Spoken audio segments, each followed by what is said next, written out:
Hi, there's Kevin with Gone Rogue Games here with another Buckos House of Booty 2-player bundle. So to be eligible for this, all you need to be is a patron. So come over to patreon.com/roguedeckbuilder and see if this is something that works out for you. For the Buckos House of Booty, all you have to be is a patron. Doesn't matter what the tier level, you're eligible if you have a Discord invite to actually bid on these items. So this is another one that is geared towards the lockdown. I know a lot of states are starting to lock down, and I want to keep gaming going during this lockdown. And online games suck. There are better things to do than play paper games online. I'm not a big fan of Magic Online or Magic Arena. I think the magic of Magic is always sitting down and playing it with another person. There are so many better games on online to play than Magic, in my opinion. So to try to help keep that going, here's another bundle. I hope you guys like this bundle. I kind of tried to be as creative as possible with this one and not be redundant. But for this one, we're going to have 2 players again. So you can play against your wife or your girlfriend or your boyfriend or whoever you want to play against during quarantine. If we're allowed to see wives and boyfriends and girlfriends during quarantine, we'll have to wait and see.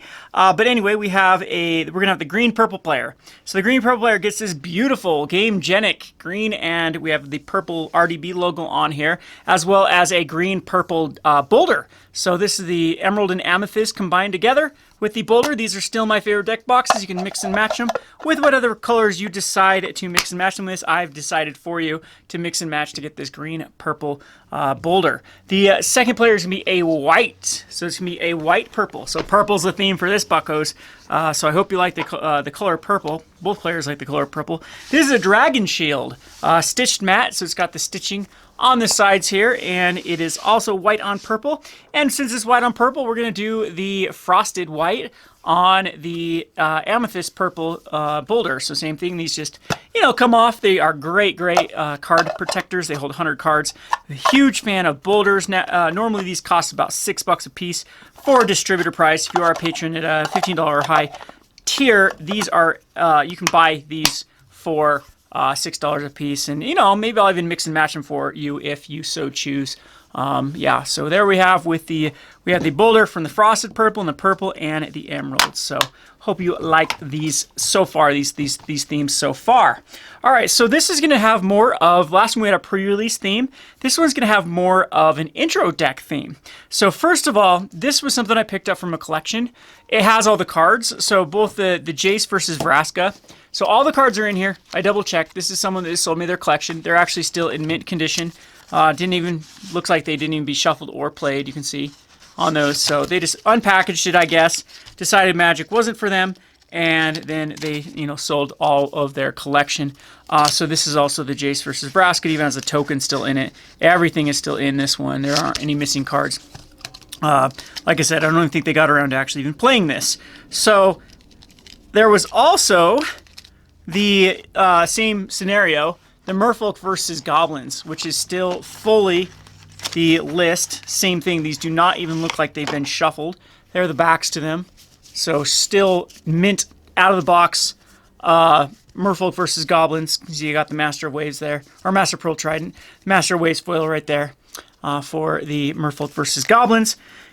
And this one is also in the mix. So normally those are both getting quite pricey for the Jace versus Vraska and the Merfolk versus Goblins, as they are a few years old, over a few years old. I mean, this one is going all the way back to RTR, so that's many, many years old, and still has the complete deck list for these. So, yeah, those, of course, the boxes aren't in that decent shape, but we're playing this game anyway. We're not going to be flipping these.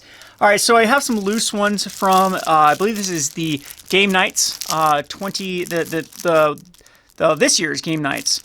This is Rise from the Grave and Unleash Chaos, so it's a black deck, and this one is a red deck, which is funny. It's got the Goblin token and the Knight token. I don't think the tokens had much to do with the actual decks.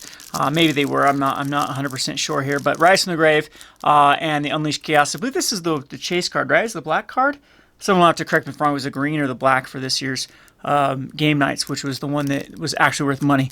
But we have these 2 decks that will also be going in the mix. So, of course, player 1 and player 2 will decide who's going to be Merfolk, who's going to be Goblins, who's going to be Jace, who's going to be Vraska, who's going to be red, who's going to be black on here. And then we do have some still sealed products. So we have the Global Series Yanggu and Yanling here for the blue versus green. And it's a green-red, I believe, and a blue-white. Yep, that's how it is with these dual decks. So these dual decks are still sealed and good to go. And then we have the Sorin versus Tibalt. This sucker is extremely old. This goes all the way back to Dark Ascension with the Sorin versus Tibalt. This is one of the better Sorins ever printed. And there are also some pretty decent cards that were printed in the Sorin vs. Tibalt. The problem is many of these cards have been reprinted and reprinted and reprinted. We still get the cards like Butcher of Malachor, Mortify, Blightning, Hellrider, Browbeat. Those are some pretty powerful cards back in the day. So this one should be a really fun one to play as well, the Sorin vs. Tibalt. And then we have the Elves versus Inventors. These are now actually out of stock. I can't get these from distributors anymore. The supply has dried up for them. So these are going to become harder and harder to get. So we have 2 Goblins here. Maybe the Goblin player will decide to be Goblins both time. Maybe they won't. But it has the, well, actually it's Elves versus Inventors, so this isn't Goblins, it's Inventors. I guess I'm just ahead of myself thinking that all Goblins are Inventors. How discriminatory of me, prejudice of me. But anyway, Elves versus Inventors was pretty decent. It had the artifact land in it. The Elf side of it's pretty good too, with like the Elvish Arch Druid, and a lot of very, very powerful cards in Elves. So these were both pretty decent. What does this one have? It has the plate mail in it. The dark steel plate in here. There was a pretty decent price tag of a card, plus a unique dice in here. All right, so last but definitely least, we did Keyforge last time to mix things up. I'm doing Keyforge again. This time we're doing the Age of Ascension. So maybe this will give you a chance to play a different type of game. Keyforge, all you do is basically, you'll need to look up the rules, make some tokens. I think they have like amber tokens and things that you have to use somewhat for. I don't think they require a starter kit whatsoever. I think these are just 2 decks that are good to play right out of the box. What makes Keyforge kind of unique is every deck is different, and there is no deck building in Keyforge. You just play what you get. So, yeah, this should be a fun little experience to try another game with Keyforge. I didn't mind Keyforge. It wasn't my cup of tea, but a lot of people did like Keyforge. And last but not least, instead of dice this time, to keep track of your life, we have a Relic Eternal collection. There will be, I believe there will be 3 in here of these life counters. You can always use them as token counters as well. These are pretty cool because they just have you spin your life down, and instead of using a dice, that's the way you keep track of your life. And there's some goodies in this one as well. I think is Tarmogoyf in this one. I'm not sure if Tarmogoyf's in this one or not. But there's some pretty cool tokens. On the back here, it's got dragons, cats, and if my thing wants to pick it up there, and also zombies.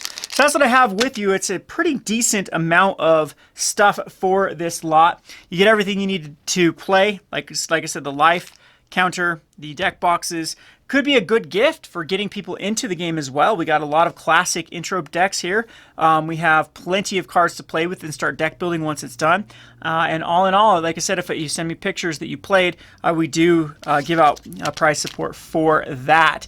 So anyway, I hope you enjoyed this Buckos House of Booty. We'll be getting to some other fun product openings in the next couple of days. Sorry for the lack of content. It is the holiday season, which means local game stores are typically very, very swamped. We're no exception here, which is a good thing. Means we're, doing well and making money. However, the content will definitely pick up after the holiday season, and we can get back in the swing of things. All right, I hope you enjoyed this video. This has been Kevin with Gonero Games. Thanks for watching.